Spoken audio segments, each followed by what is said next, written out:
ISIS mencoba merekrut orang baru di Afganistan, mulai dari anggota Taliban hingga anak-anak dengan iming-iming senjata, uang dan kematian jika mereka menolak. Nick Payton Walsh melakukan wawancara eksklusif dengan dua orang mantan komandan ISIS tentang mengapa mereka berbalik memusuhi organisasi teror itu.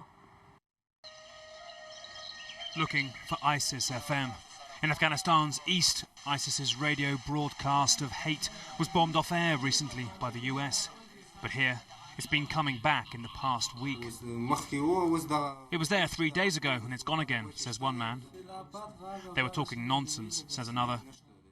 They were asking people to pledge allegiance and march on Kabul, he adds. This is one broadcast they recorded earlier. ISIS is trying to put down roots here. But every day, more Afghans want to tear them up. And that starts here, with Arabistan and Zaytun. 2 months ago, we wouldn't have been sat like this. Then, there were commanders in ISIS. They just like beheadings, think they are good to do. ISIS, they say, came from Pakistan, not Iraq, and promised guns and money to their struggling group of Taliban. Their agenda? Black flags, killing and looting, which they did go along with at first.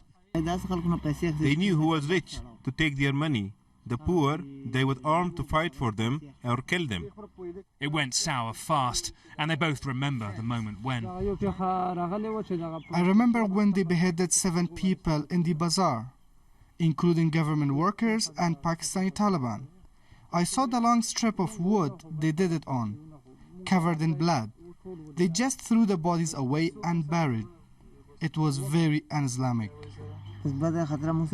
My worst memory was if you were killed fighting for them, they wouldn't hand your wife and children to your relative, but put them in a camp.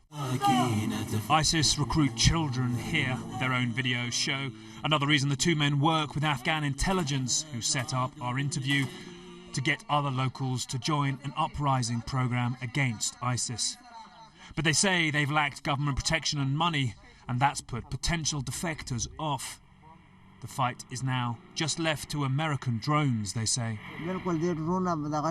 Drones are doing a good job killing ISIS. They target them as soon as they leave their houses.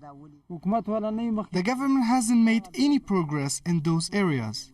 It's only the bombing that's effective. You were in the Taliban, then you were in ISIS, and now the American drones are bombing your own village, but you're pleased about this because it's killing ISIS. Is that not a strange feeling for you? It makes us happy. We want them wiped out. They're killers themselves who know what they're talking about. Arabistan holds up his cloak. Holes from an American helicopter attack not long ago when he was Taliban. ISIS has shattered ordinary lives too. Across town, in a luxury village built for rich people who never came, are hundreds of families who fled ISIS.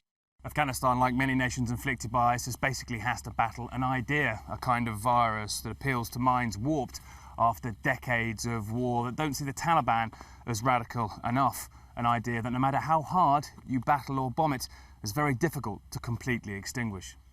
Many of their homes are still occupied and much damage is irreversible. They killed this man's brother and then shot him in the waist as he helped his family escape. He's left unable to provide for them, and ISIS still live in their home. ISIS's savagery was first glimpsed in Afghanistan in this video, where they lined up opponents and then detonated a bomb below them. The man who speaks is survived by his nephew Rustam. My brother called our father to tell him the death was on Facebook. We couldn't bury him as we didn't have a body. Its pieces are probably still lying where he was blown up. Decades of trauma here, yet somehow it gets worse. Nick Payton Walsh, CNN, Jalalabad.